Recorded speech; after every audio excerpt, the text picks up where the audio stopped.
Well, after weeks of heightened tensions, Canada, we now know, will be exempt from U.S. President Donald Trump's reciprocal tariffs, at least. President Trump has just announced a series of measures that are going to fundamentally change the international trading system. Now, in doing so, he has preserved a number of important elements of our relationship. So that's Liberal leader Mark Carney speaking as the Prime Minister to reporters. This is right after President Trump announced those sweeping tariffs and a 10% baseline tariff on dozens of countries. Now, Trump did impose a 25% tariff on all foreign cars, including from Canada, and that kicks in today. And late last night, we learned a Stellantis assembly plant in Windsor that's set for a 2-week shutdown starting Monday, with more scheduled changes expected. We're going to have more on that a little later in the show. But this morning, for the very latest on what these moves from the White House mean for Canada going forward, we're joined by Pedro Atunes, Chief Economist of the Conference Board of Canada. Great to have you with us this morning. Well, thanks. It's a pleasure to be here. I want to get and dive into how this affects Canada, but first, let's start with how this international reaction is happening this morning. UK Prime Minister Keir Starmer saying his country is going to keep a, quote, cool head in trade negotiations with the U.S. China, on the other hand, says it's going to respond with countermeasures. With trade now being global, how could implications of Trump's tariffs globally unfold and affect us here? Well, I mean, the U.S. here is set for essentially a recession, or very close to a recession, if these tariffs in any way are applied and last. Again, we're hopeful that these are negotiating tactics that somehow we'll see these ease up as we go forward. Otherwise, we are going to see a U.S. recession and a global recession, certainly a global slowdown, and that's not very good news at all for Canada. I mean, we were spared perhaps on Liberation Day from specific tariffs, but we are still already facing, as you just mentioned, a number of tariffs, including a new set of tariffs on autos.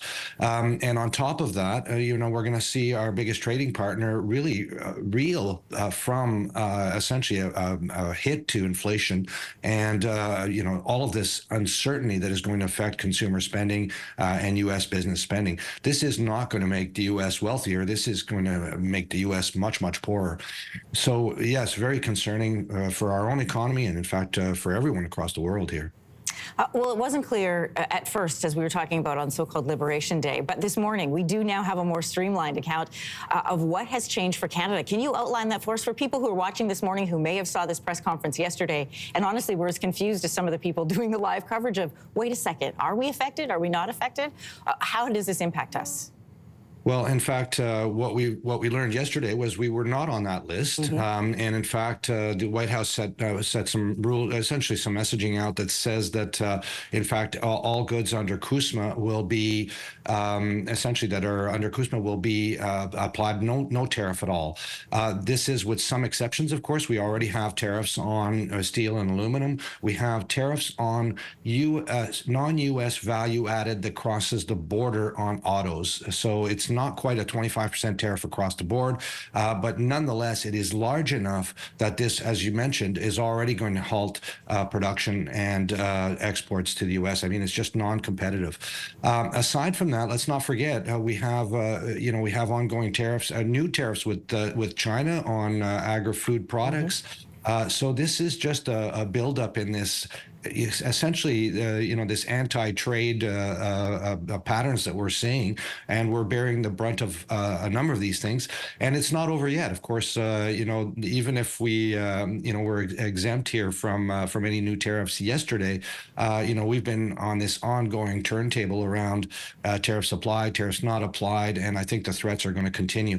And I think, again, this goes into that sense of uncertainty. If we look at both consumer and business, in fact, consumer confidence hit record low levels in March. We hit lower than we were during the pandemic, and that's really bad for consumer spending, and certainly investment and business confidence is also down at very essentially recession levels.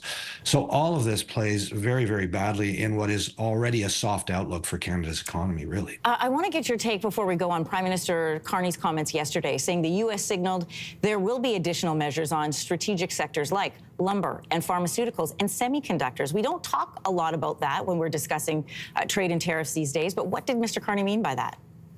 Well, I mean, I think he must have heard something in his conversations with President Trump. We heard about the banking sector. Certainly during President Trump's speech yesterday, we heard about our supply managed dairy sector. And, you know, I just think this is, again, more and more uncertainty to come among all of these little pieces and bits and pieces that we're hearing about.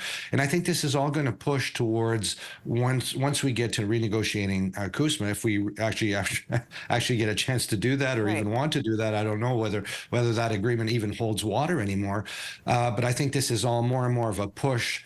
And personally, I still believe that you know, this is some sort of tactic to try and create this uncertainty to move investment on its own. In other words, force businesses to essentially move their investment south of the border. You know, in an effort to kind of revive some of these sectors that President Trump is talking about. But it's not going to work. This is a very dangerous road he's taken on with these tariff announcements across the world. Yeah, he's been very clear that that's his motivation. And as you point out, we're starting to see some of his strategy, but whether or not that works long term, I think there's a lot of evidence saying it's problematic globally. Pedro Antunes, chief economist of the Conference Board of Canada, we really appreciate your time and insight. Thank you. It's a pleasure, Anne-Marie. Thanks. If you like that video, make sure to subscribe to the Your Morning YouTube feed, where you can find all kinds of new content posted every weekday morning.